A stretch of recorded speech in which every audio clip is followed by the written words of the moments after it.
గోదావరి జిల్లాలో వైఎస్ఆర్ కాంగ్రెస్ పార్టీకి పెద్ద షాకింగ్ పరిణామం ఏంటయ్యా అంటే ఉమ్మడి పశ్చిమ గోదావరి శాంతం వాళ్ళ చేయి దాటిపోయింది. నాయకులందరూ పార్టీలు వదిలేస్తే ఇప్పుడు ప్రస్తుతం ఎవరున్నారన్నది ఎత్తుక్కోవాల్సినటువంటి పరిస్థితి.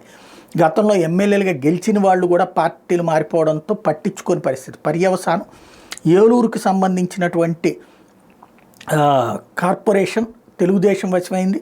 అక్కడ డిప్యూటీ మేయర్కి సంబంధించి దుర్గాభవాని, ఉమామహేశ్వరరావు ఇద్దరు నామినేషన్ వేస్తే వైఎస్ఆర్ కాంగ్రెస్ పార్టీ తరపున రాజకీయం నడిపేవాళ్ళే లేరు.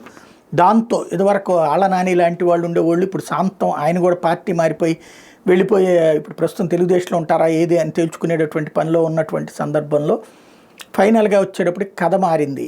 రెండు తెలుగుదేశం వశమైన ఏలూరుకి సంబంధించినటువంటి డిప్యూటీ మేయర్ పదవులు. అదే సందర్భంలో వైఎస్ఆర్ కాంగ్రెస్ పార్టీ పోటీలోనే లేకపోవడంతో హ్యాపీగా ఆ కార్పొరేషన్ని కైవసం చేసుకుని తెలుగుదేశం